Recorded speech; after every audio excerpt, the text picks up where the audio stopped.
My name is Emily. I was 32 at the time, married for 8 years to a man named David. He was a good husband, dependable, steady, and never cruel. But marriage has layers that outsiders don't see.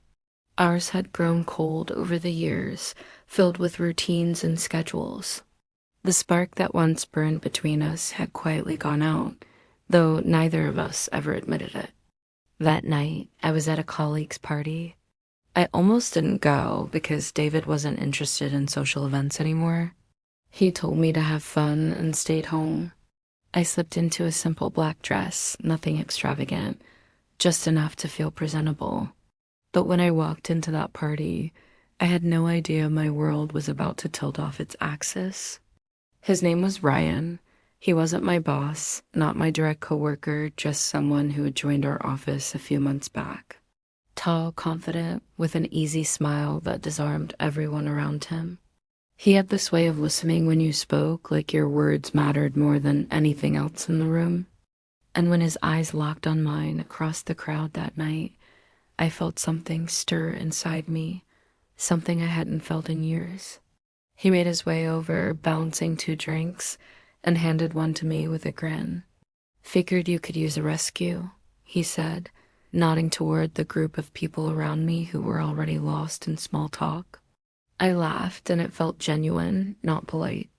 For the first time in so long, I felt seen. We found ourselves drifting away from the crowd, standing near the balcony, the cool night air wrapping around us. Conversation flowed effortlessly. He was funny, but not trying too hard. Charming, but not rehearsed. I realized how close he was standing only when my shoulder brushed against his arm and I didn't move away. Hours passed in what felt like minutes, and when it was time to leave, Ryan offered to walk me to my car. That's when it happened. There, under the soft glow of a streetlight, he leaned in, not forceful, just slow enough that I could have turned away. But I didn't. His lips brushed mine, and I bit down gently, caught between surprise and desire. My breath caught, and I should have stopped it. I should have pushed him away, but I didn't. That moment changed everything. The days that followed were a blur of messages and stolen glances at work. My heart would race when I saw his name light up on my phone. Guilt weighed heavy on me, yet the pull toward him was stronger than the voice inside warning me of the consequences. He awakened something I thought was gone forever, an ache, a hunger, a reminder that I was still alive. Our first night together outside of work wasn't planned, at least not openly. We told ourselves it was just dinner, just two colleagues talking about a project. But when he touched my hand across the table, my resolve crumbled. He walked me to my car again, like that first night, but this time there was no hesitation. His kiss was deeper, urgent, his hands holding me close. I didn't resist. I leaned in, letting the dam break. I drove home afterward with trembling hands on the wheel, rehearsing lies in my head for David. He asked nothing when I got back, just looked up from the couch and said, "You're late." I kissed his forehead, guilt gnawing at me, but I didn't confess. I told myself it was just once, that it wouldn't happen again. But once turned into twice, and twice into a secret rhythm I couldn't stop. Every stolen moment with Ryan was like fire. The thrill of being wanted, feeling desired again, clouded my judgment. He would whisper my name like it was the only one he knew. I told myself it wasn't serious, that it was just filling a void. But late at night, when I lay next to my husband in silence, I knew I was lying to him and to myself. The affair lasted months. Each time I promised myself it was the last. Each time I fell deeper. It wasn't just the physical pull anymore. It was the emotional intimacy, the way Ryan listened to me, how he made me laugh, how he reminded me of the woman I used to be before life became routines and responsibilities. But secrets have a way of catching up to you.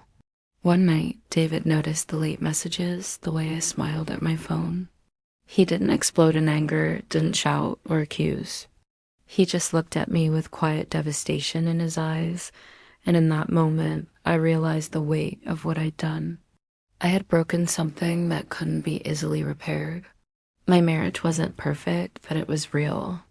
And I had jeopardized it for a man who may never have intended to stay. When I told Ryan it had to end, he didn't fight me. He just nodded, a shadow crossing his face.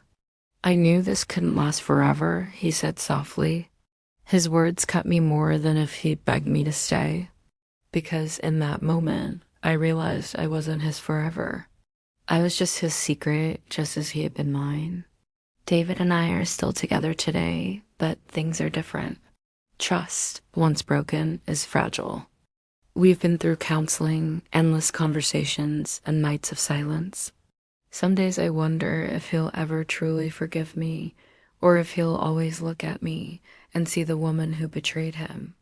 I share this story not to glorify what I did, but as a confession. Infidelity is never simple. It's not always about passion or selfishness. It can come from loneliness, from wanting to feel alive, from forgetting who you are. But the damage it leaves behind is deep and sometimes permanent. If you're listening to this and you're standing at a similar crossroads, let my story be the warning. That moment of temptation, the kiss you don't stop, the hand you don't pull away from, it can change everything. Because I bit my lip at his size, and I didn't push him away. And that one choice altered the course of my life forever.